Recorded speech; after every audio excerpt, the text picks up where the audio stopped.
Bismillahirrahmanirrahim. Assalamualaikum warahmatullahi wabarakatuh.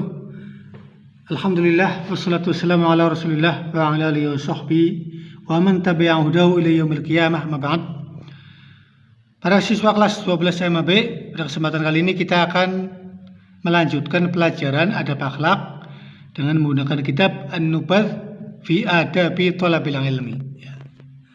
Dan pada kesempatan kali ini kita akan membahas bab ke-58 dengan judul Fiqhul Khilaf.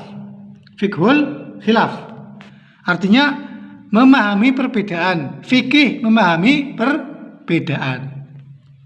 Ya.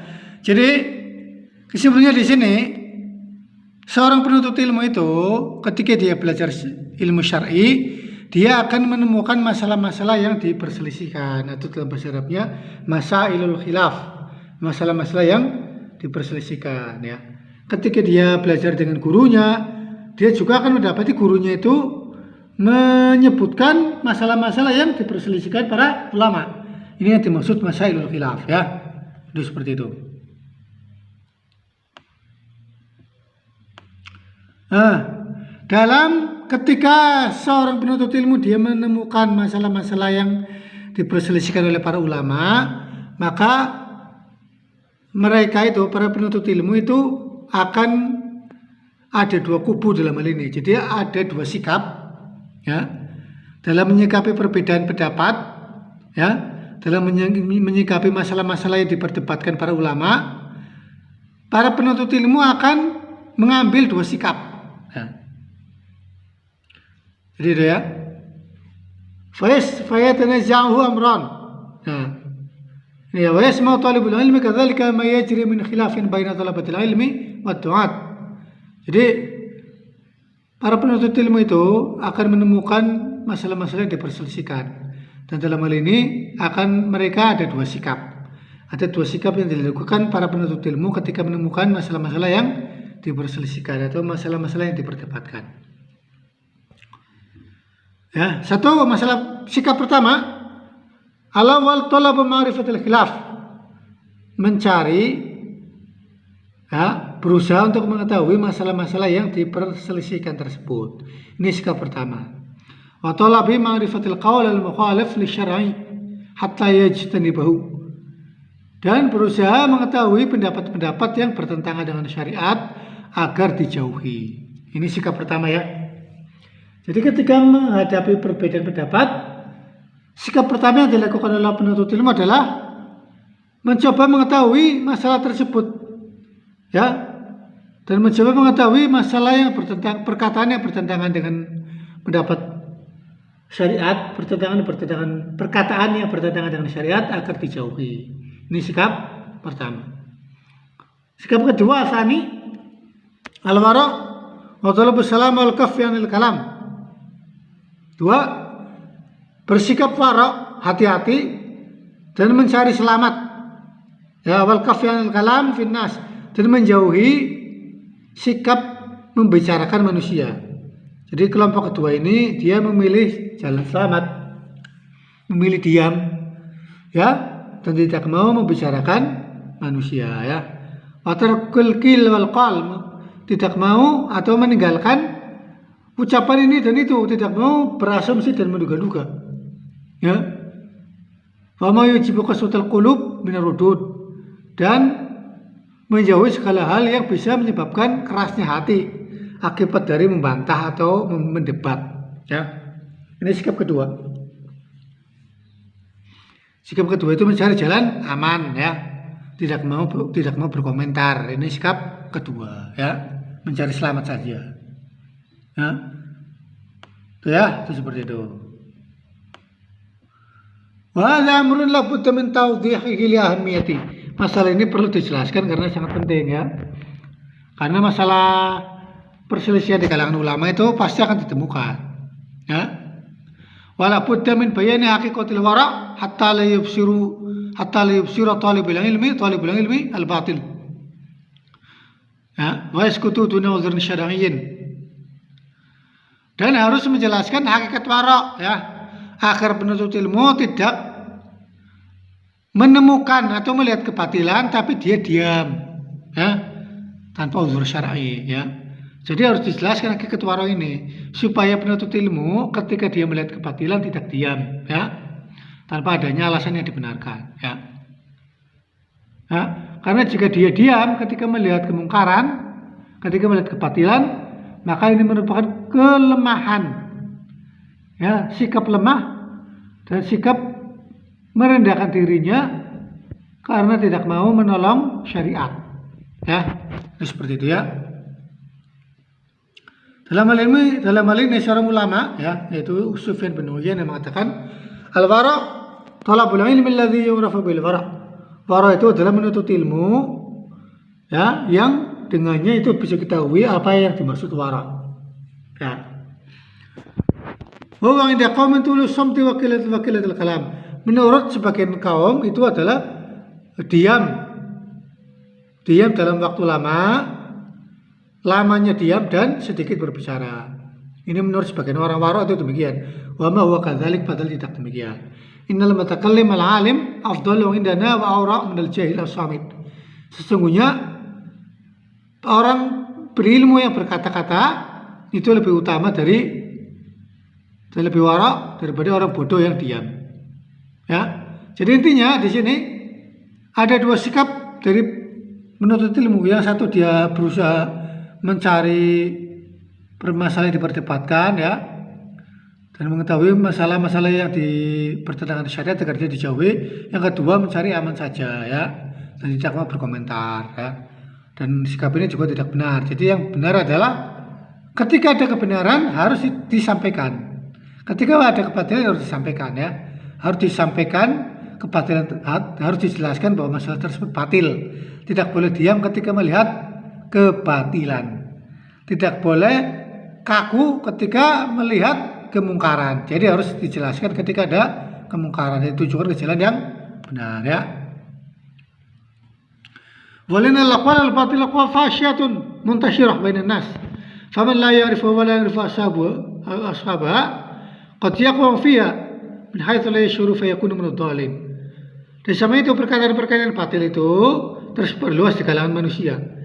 Barang siapa yang tidak mengetahui orang-orang yang penyeru kebatilan itu, maka akan menyebabkan orang tersebut akan terjerumus ke dalam kebatilan sehingga dia menjadi orang yang sesat. Jadi itu kita harus ketika ada kebatilan harus menjelaskan kepada manusia. Itu ya. Jadi mengetahui perselisihan yang terjadi di kalangan manusia itu adalah suatu keniscayaan ya. Tujuannya apa? Supaya kita mengetahui bahwa itu sesat dan kita menjauhinya ya, seperti itu. Ibnu Taimiyah mengatakan, kalau Syekhul Islam Ibnu Taimiyah, wa kullu man kana bil batil alam kana lil haqqi asyaddu ta'ziman wa bi qadri ya'rafu idza hudiya ilaih. Setiap orang yang dia lebih mengetahui kebatilan, maka dia akan lebih keras dalam membela kebenaran. Ya. Maka dia akan lebih keras dalam membela kebenaran. Nah, dan dia akan lebih mengetahui nilai dari kebenaran tersebut jika dia telah dibimbing kepada kebenaran. Ini menurut Ibnu Taimiyah ya, Ibnu Taimiyah. Ya, jadi harus mengetahui kebatilan supaya kita bisa menjauhinya, supaya kita bisa melawannya dan kita bisa menjelaskan kepada umat manusia bahwa itu batil sehingga kita tidak menjadi orang yang sesat ya. Untuk kesimpulannya seperti itu. Fikih dalam memahami perbedaan pendapat ya, itu seperti itu. Ya.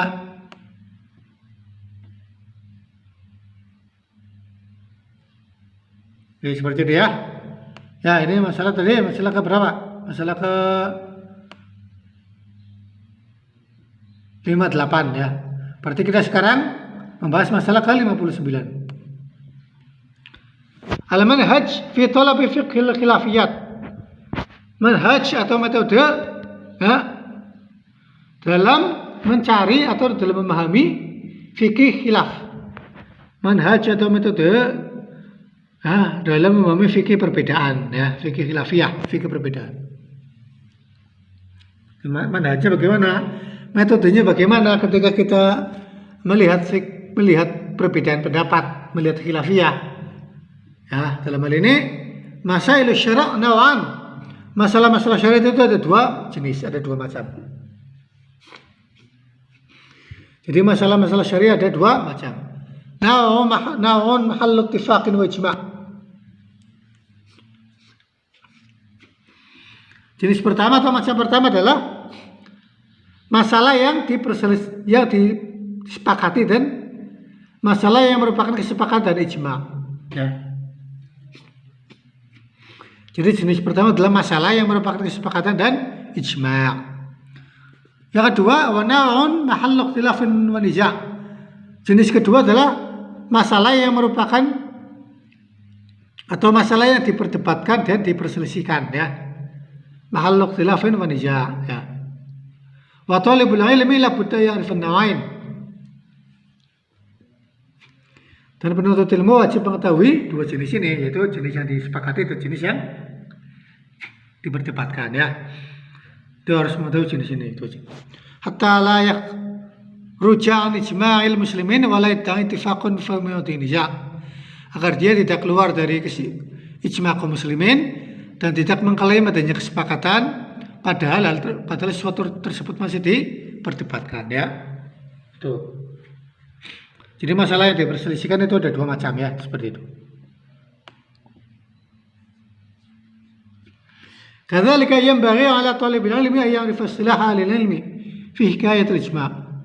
Begitu pula penuntut ilmu itu harus mengetahui, ya, istilah-istilah para ulama ketika meriwayatkan ijma', ya.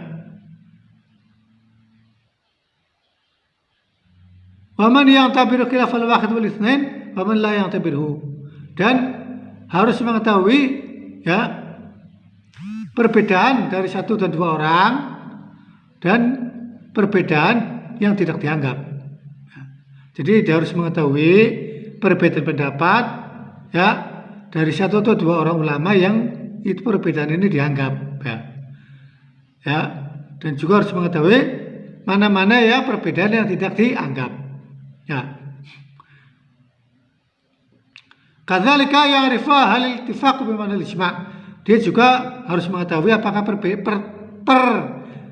kesepakatan tersebut itu semakna dengan ijma', ya, dan juga harus mengetahui walil ijma' wa mantuqun sukuti. Apakah ijma' tersebut mantuk diucapkan atau sukuti atau diam, ya.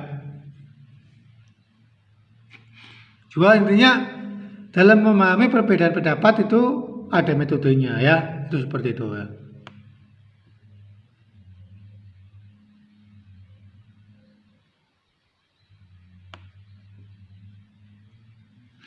Wa talibul ilmi idza arada yatluba fiqh al-khilafiyat wa yuhaqqiq an-niza' wa ya'rif ar-rajih, ya, apabila penuntut ilmu dia ingin memahami fikih khilaf, ingin meneliti mana yang diperselisihkan dan mengetahui mana yang kuat dari pendapat-pendapat yang diperselisihkan tersebut, bagaimana caranya? Fa innahu yanbaghi 'alaihi awalan yatluba hukm al-masalah al-mutanazza' fiha min masadir al-asliyah min al-kitab wal sunnah.